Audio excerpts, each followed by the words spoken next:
Hello friends, आप सबका स्वागत है आपके अपने यूट्यूब चैनल लेसन ज्योग्राफी में। फ्रेंड्स, हम पढ़ रहे हैं क्लाइमेटोलॉजी, जिसकी हमारी क्लास नंबर 7 है। इसमें पढ़ेंगे वायु राशियाँ यानी कि एयर मासेस। तो चलिए स्टार्ट करते हैं। देखिए फ्रेंड्स, एयर मास क्या होता है।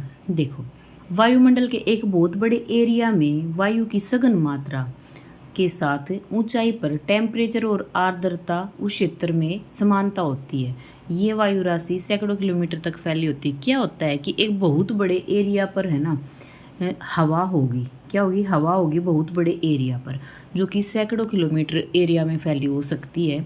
और जो ये हवा होगी ना, ये बहुत ज़्यादा सघन होती है। और इसका जो टेम्परेचर होता है ना, जितनी सारी की सारी हवा होगी, इसका पूरे के पूरे एरिया में एक ही टेम्परेचर होगा। ये नहीं है कि कहीं पे ज़्यादा टेम्परेचर है, कहीं पे कम है। और इसमें जो आर्द्रता की दर होगी ना, वो भी पूरे एरिया में सेम आर्द्रता की दर होगी। कम या ज़्यादा आर्द्रता नहीं पाई जाएगी। ठीक है। तो वायुमंडल के एक बड़े क्षेत्र में वायु की सघन मात्रा के साथ ऊंचाई पर तापमान और आर्द्रता दर समान हो, ये वायु राशि जो है वो सैकड़ों किलोमीटर तक फैली होती है। ये कहलाती है एयर मास। और जो ये वायु राशि होती है, ये होती है टोपोस्फियर पे, यानी कि शोभ मंडल में ये होती है। एक वायु राशि में कई परतें होती हैं, और जो प्रत्येक परत होती है ना, उसका जो भौतिक गुणधर्म होता है वो उसको दर्शाती है। आगे देखते हैं वायु राशियों की उत्पत्ति। जो वायु राशि है उसकी उत्पत्ति कैसे होती है। देखो, जब वायु राशि लंबे समय तक एक विस्तृत क्षेत्र पर टिकी रहे और धरातल के संपर्क में आकर न तो टेम्परेचर बदले और न ही आर्द्रता दर में कमी आए, तो वो कहलाती है वायु राशि। ठीक है। क्या होता है कि एक बहुत ज़्यादा लंबे पीरियड के लिए, मान लो 5-6 महीने हो गए या फिर 3-4 महीने हो गए, तो एक लंबा पीरियड हो गया फ्रेंड्स। ठीक है। और वो वायु राशि मान लो अगर धरातल के संपर्क में भी आए ना, तो अपना टेम्परेचर ना बदले और न ही जो उसकी आर्द्रता दर है उसमें कमी आए, तो वो कहलाएगी वायु राशि। ठीक है। फिर कुछ दशाएं होती हैं वायु राशियों की उत्पत्ति के लिए। वो फर्स्ट है विस्तृत क्षेत्र। देखिए फ्रेंड, जो ये वायु राशियाँ होंगी ना, ये नहीं कि थोड़े से एरिया में होंगी, ये कि विस्तृत क्षेत्र में फैली होंगी, जो कि सैकड़ों किलोमीटर लंबा हो सकता है। फिर है आर्द्रता की समान दशा, यानी कि जो आर्द्रता की दर होगी ना, उस पूरी की पूरी वायु राशि में वो समान होगी। ऐसे ही जो टेम्परेचर होगा पूरी राशि का एक ही होगा। और या तो पूरी की पूरी जो वायु राशि होगी वो स्थलीय भाग पर चलेगी, या पूरी की पूरी जलीय भाग पर चलेगी। यानी कि या तो वो कॉन्टिनेंटल होगी या फिर वो मराइन वायु राशि होगी। ठीक है।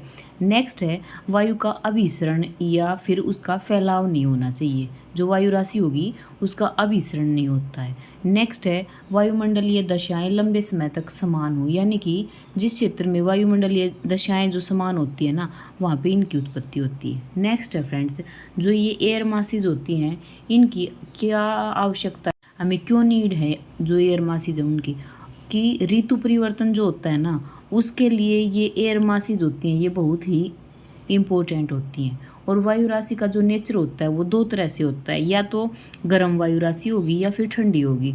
गर्म वायु राशि को कहेंगे उष्ण वायु राशि, और ठंडी को ठंडी ही कहेंगे या शीत कहेंगे। देखिए, अगर एक क्षेत्र है, कोई भी एक पर्टिकुलर एरिया है, और उस एरिया का जो टेम्परेचर है वो क्या हो रहा है, उस एरिया का टेम्परेचर जो है वो कम है। मान लो ये एक क्षेत्र है, इसका टेम्परेचर कम है, और वायु राशि है दूसरे क्षेत्र से इस क्षेत्र की ओर आ रही है। ठीक है। तो उस जो वायु राशि जो होगी ना, उसका टेम्परेचर तो उस अधिक हो, और जो वो क्षेत्र था उसका टेम्परेचर हो कम, तो वो जो वायु राशि कहलाएगी वो कहलाएगी उष्ण वायु राशि। ये सीधा सीधा ये कह रहा है, अगर किसी क्षेत्र में वायु राशि आ रही है, बह के हवा जा रही है, और वो टेम्परेचर है उस एरिया का वो कम होता है ना, तो क्या होगा, जो वायु राशि बह के जा रही है अगर उसका उस एरिया से अधिक होगा तो वही कहलाएगी उष्ण। और अगर जो वायु राशि बह के जा रही है किसी अन्य क्षेत्र में, और उस क्षेत्र का टेम्परेचर अधिक होगा, तो वो वायु राशि कहलाएगी शीत या ठंडी। बस इतना सा है। वायु राशियों के क्षेत्र हैं 5। 5 कौन से हैं देखिए। फर्स्ट है उपोष्ण कटिबंधीय महाद्वीपीय वायु राशि। सेकंड है उपोष्ण कटिबंधीय महासागरीय वायु राशि। थर्ड है उपोष्ण कटिबंधीय उष्ण मरुस्थलीय वायु राशि। फोर्थ है उच्च अक्षांशीय ठंडे मरुस्थल वाली राशि। फिफ्थ है उच्च अक्षांशीय शीत या हिमाच्छादित महाद्वीपीय क्षेत्र। सिक्स्थ है हिमाच्छादित महाद्वीपीय क्षेत्रों की जो अंटार्कटिक जो है ना, वो वाली। आगे है वायु राशियों के उद्गम क्षेत्र के आधार पर इनका वर्गीकरण किया गया है 2 पार्ट्स में, ठीक है। फर्स्ट है ये है ट्रॉपिकल और सेकंड है पोलर। फर्स्ट को बोलेंगे उष्णकटिबंधीय वायु राशि, जिसको हम ट्रॉपिकल यानी कि टी से डिनोट करते हैं। आगे है ध्रुवीय वायु राशि, पोलर कहते हैं इंग्लिश में, पी से इसको डिनोट करते हैं। उष्णकटिबंधीय जो वायु राशि है ये पहले वाली, इसको भी हमने फिर आगे 2 पार्ट्स में बांटा है और पोलर को भी 2 में बांटा है। तो जो ये इनके सब पार्ट्स हैं इनको देखते हैं। उष्णकटिबंधीय के 2 पार्ट है ना, उसको बोलते हैं कॉन्टिनेंटल ट्रॉपिकल एयर मास यानी कि महाद्वीपीय उष्णकटिबंधीय, जिसको CT से डिनोट करेंगे।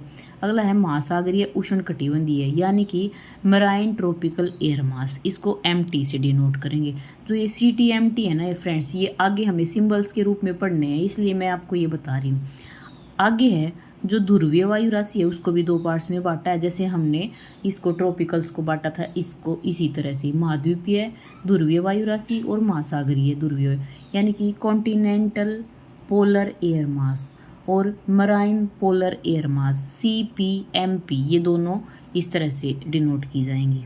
आगे देखते हैं रूपांतरण के आधार पर वायु राशि, ये 2 प्रकार की होती हैं, ऊष्मागतिक और यांत्रिक विधि से। तो देखिए फर्स्ट है ऊष्मागति से रूपांतरित वायु राशि। इसमें क्या होता है फ्रेंड्स, मान लो एक वायु राशि है और वो जो बह के जा रही है और वो जो है वायु राशि वो धरातल के संपर्क में आएगी। धरातल का जो भी टेम्परेचर था ना, उस टेम्परेचर को ये एयर मास है, ये वायु राशि है, ये धारण कर लेगी। तो ये कहलाती है ऊष्मागति से रूपांतरित वायु राशि। सेकंड है फ्रेंड्स यांत्रिक विधि के द्वारा रूपांतरित वायु राशि। इसमें क्या होता है कि मान लो जो वायु राशि वो एक स्थान से दूसरे स्थान की ओर बह के जा रही है, तो बीच में या तो साइक्लोन आ जाए या फिर चक्रवात या प्रतिचक्रवात, या फिर क्या होगा कि जो सरफेस एरिया उससे घर्षण करके जाएगी। यानी कि अगर मान लो जो एयर मास है, जो ये वायु राशि थी, ये एक स्थान से दूसरे स्थान की ओर बह के जा रही है और बीच में या तो फिर चक्रवात आ जाए या प्रतिचक्रवात आ जाए या फिर आ जाए ये सरफेस एरिया के साथ ये घर्षण कर ले, तो क्या होगा, तो फिर घर्षण के कारण ये वायु राशि थी ना, ये अपना रूप बदल लेगी। क्या होगी, गर्म ठंडी हो जाएगी, घर्षण होगा तो ये गर्म हो जाएगी, ठीक है। इस तरह से जब वायु राशि का रूप बदलेगा ना, तो वो कहलाएगी यांत्रिक विधि से रूपांतरित वायु राशि। और इसमें जो वायु का ऊर्ध्वाधर संचरण है वो होता है, यानी कि ऊर्ध्वाधर यानी कि ऊपर की ओर। आगे देखते हैं स्रोत के आधार पर जो एयर मासेज हैं वो, फर्स्ट है टेम्परेचर के ऊपर बेस, सेकंड है आर्द्रता या ह्यूमिडिटी के ऊपर। तो देखो जो टेम्परेचर के ऊपर आधारित है वो 2 प्रकार के हैं, ध्रुवीय और भूमध्य रेखीय। ध्रुवीय में क्या होता है कि जो टेम्परेचर है वो माइनस में होता है और भूमध्य रेखा पर जो टेम्परेचर है वो ज़्यादा होता है, ठीक है। तो जो पोलर एरिया की जो एयर मास होंगी वो तो ठंडी होंगी और जो इक्वेटर की होंगी वो गर्म होंगी। ये कह रहा है, बस इतना ही है इसमें, इससे ज़्यादा कुछ पढ़ने की ज़रूरत नहीं है। जो लिख रखा है ना बस उतना ही होगा। इसी में से ऐसे पूछ लेंगे कि तापमान पर आधारित कौन सी 2 हैं, आर्द्रता पर बेस्ड कौन सी 2 हैं। और जो ये ह्यूमिडिटी के ऊपर आधारित जो वायु राशि हैं 2 प्रकार की, एक तो है सागरीय या समुद्रिक वायु राशि, सेकंड है महाद्वीपीय, ठीक है। ये हैं आर्द्रता के आधारित वायु राशियाँ। नेक्स्ट पॉइंट है जे बर्कनीज महोदय थे, उन्होंने 1922 में ध्रुवीय वातावरण का एक सिद्धांत दिया था और ये सिद्धांत बेस्ड था, ये था शीतोष्ण जो चक्रवात आते हैं उनके ऊपर बेस्ड था। फिर से देख लीजिए, जे बर्कनीज ने 1922 में ध्रुवीय वातावरण सिद्धांत दिया। 1 नंबर क्वेश्चन हो गया फ्रेंड्स, ये 1 नंबर का क्वेश्चन है, ठीक है। और जो ध्रुवीय वातावरण सिद्धांत था ये किसके ऊपर बेस्ड था, ये शीतोष्ण चक्रवात होते हैं उनके ऊपर बेस्ड था। 2 नंबर हो गए, ठीक है। इस तरह से क्वेश्चन आएंगे। आगे देखते हैं उत्पत्ति के आधार पर पीटरसन ने वायु राशियों को 5 भागों में विभाजित किया। वो 5 भाग कौन से हैं देखो। फर्स्ट है उष्णकटिबंधीय वायु राशियाँ, सेकंड है आर्कटिक वायु राशियाँ, थर्ड है ध्रुवीय, फोर्थ है अंटार्कटिक और फिफ्थ है भूमध्य रेखीय। देखो इनके नाम से पता चल रहा है ना, तो जो वायु राशि उष्णकटिबंधीय क्षेत्र में पाई जाएगी वो कहलाएगी उष्णकटिबंधीय। ऐसे ही आर्कटिक, ध्रुवीय इनमें पाई जाएंगी वो इनके नाम से डिनोट करेगा। इस तरह ही है बस ये। फिर उसके बाद हमने क्या देखा कि जो ट्रिवार्थम होते हैं उन्होंने भी 2 टाइप बताए थे जो उत्पत्ति के क्षेत्र पर एयर मासेज के, वो कौन से हैं। फर्स्ट है ध्रुवीय वायु राशियाँ, सेकंड है भूमध्य रेखीय वायु राशियाँ। ये हमने पहले भी पढ़ी हैं फ्रेंड्स, ठीक है। आगे देखते हैं बर्गरान मोदे ने वायु राशि का वर्गीकरण किया और वो 7 टाइप से किया था। ये इंपॉर्टेंट है, ये देखिए, इनको अच्छे से याद कर लेना। ध्रुववर्तीय वायु राशियाँ, कैपिटल ए से इसको डिनोट करते हैं। ध्रुवीय महाद्वीपीय वायु राशियाँ, CP से इसको डिनोट करेंगे। ध्रुवीय समुद्री वायु राशियाँ, इसको भी MP से करेंगे। ये हमने पहले पढ़ा है, CP MP। आगे है उष्ण महाद्वीपीय वायु राशियाँ, इसको हम CT से करेंगे, ठीक है। यानी कि C से कॉन्टिनेंट, T से ट्रॉपिकल, M से मराइन, T से ट्रॉपिकल, इस तरह से। E से इक्वेटर है, M से मराइन है, ये है इसमें। फिर अगली है उष्ण समुद्री वायु राशि, MT से डिनोट करते हैं। विषुवत रेखीय वायु राशि, E से यानी कि इक्वेटर से। मॉनसून वायु राशि, M से। इनको है ना, जो ये इनके ये सिंबल वर्ड है ना, इनको अच्छे से देख लेना। ये आगे हम पढ़ेंगे टॉपिक, उसमें ये सिंबल्स आएंगे और वहाँ पे कहीं ये नहीं लिखा होगा ध्रुववर्तीय है या फिर ध्रुवीय समुद्री है, ठीक है। वहाँ पे सीधा ये लिखा होगा A है, CP है, MP है, ठीक है। तो बर्गरान मोदे ने जो ये 7 जो टाइप्स बताए थे, एक बार फिर से देख लीजिए। फर्स्ट है ध्रुववर्तीय, सेकंड है ध्रुवीय महाद्वीपीय, थर्ड है ध्रुवीय समुद्री, फोर्थ है उष्ण महाद्वीपीय वायु राशि, फिफ्थ है उष्ण समुद्री वायु राशि, सिक्स्थ है विषुवत रेखीय वायु राशि और लास्ट है मानसून वायु राशि। आगे देखते हैं वायु राशि जो हैं ये, इनके उद्गम क्षेत्र कौन से कौन सी वायु राशि किस किस एरिया में चलती हैं। देखिए फर्स्ट है फ्रेंड्स ध्रुवीय महाद्वीपीय क्षेत्र। जो ध्रुवीय महाद्वीपीय क्षेत्र है ना, वहाँ पे जो वायु राशि चलती है तो उनका जो उद्गम क्षेत्र है वो कहाँ है, यूरेशिया है उसका उत्तरी भाग, उत्तर अमेरिका का उत्तरी भाग, यहाँ पे चलती हैं ध्रुवीय महाद्वीपीय क्षेत्र की वायु राशियाँ। आगे है ध्रुवीय महासागरीय क्षेत्र, इनका जो एरिया है वो कौन सा एयर मास का, वो है अटलांटिक महासागर का उत्तरी भाग, प्रशांत महासागर का उत्तरी भाग, इसमें है ध्रुवीय महासागरीय क्षेत्रीय वायु राशियाँ। आगे है उष्णकटिबंधीय महाद्वीपीय क्षेत्र, इसमें आते हैं दक्षिण अमेरिका, अफ्रीका, एशिया, उत्तर अमेरिका का दक्षिणी भाग, ये आता है उष्णकटिबंधीय महाद्वीपीय क्षेत्र में, जहाँ पे ये वायु राशियाँ चलती हैं। फोर्थ है उष्णकटिबंधीय महासागरीय क्षेत्र, इसमें प्रशांत महासागर, अटलांटिक महासागर, हिंद महासागर ये क्षेत्र आते हैं और यहाँ पर जो प्रतिचक्रवात आते हैं ना, उनके कारण ये वायु राशियाँ चलती हैं उष्णकटिबंधीय महासागरीय क्षेत्रों में। नेक्स्ट है भूमध्य रेखीय क्षेत्र, यहाँ पे जो वायु राशियाँ हैं वो गर्म और अधिक नमी वाली होती हैं भूमध्य रेखीय क्षेत्रों में, और प्रशांत महासागर, अटलांटिक और हिंद महासागर, यहाँ पे ये भूमध्य रेखीय जो ये वायु राशियाँ होती हैं ये चलती हैं। नेक्स्ट है मानसूनी क्षेत्र, जो मानसूनी क्षेत्र में जो भी वायु राशियाँ होती है ना, ये हमेशा ही उपमहाद्वीप है, जो भारतीय उपमहाद्वीप वहाँ पे मूव करती है और ये अपने भौतिक गुण बदलती रहती है हमेशा, ठीक है। और ये जो जब अपनी पूरी यात्रा करती हैं तो अपनी पूरी यात्रा करके ये उद्गम क्षेत्र तक पहुँच जाती है, मानसूनी क्षेत्र की जो वायु राशियाँ हैं वो। एक बार हम फिर से देखते हैं ये जितनी की, हाँ ये 5 थी।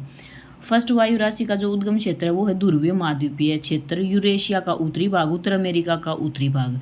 फिर अगला है ध्रुवीय महासागरीय क्षेत्र, अटलांटिक महासागर का उत्तरी भाग, प्रशांत महासागर का उत्तरी भाग। फिर है उष्णकटिबंधीय महाद्वीपीय क्षेत्र, और इस क्षेत्र में जो वायु राशियाँ चलती हैं वो दक्षिण अमेरिका में, अफ्रीका में, एशिया में, उत्तर अमेरिका का दक्षिण भाग, इनमें चलती हैं। फोर्थ है उष्णकटिबंधीय महासागरीय क्षेत्र, इनमें प्रशांत महासागर, अटलांटिक महासागर, हिंद महासागर में जो ये एंटी जो साइक्लोन होते हैं उनके कारण ये वायु राशियाँ चलती हैं। फिर भूमध्य रेखीय जो क्षेत्र हैं वहाँ पे गर्म और अधिक नमी वाली जो वायु राशियाँ वो चलती हैं, और यहाँ पे जो भी वायु राशियाँ चलती है ना वो प्रशांत महासागर में, अटलांटिक महासागर में, हिंद महासागर में चलती हैं। नेक्स्ट है मानसूनी क्षेत्र, ये भारतीय उपमहाद्वीप में हमेशा मूव करती रहती हैं और अपना भौतिक गुण बदलती रहती हैं, ठीक है।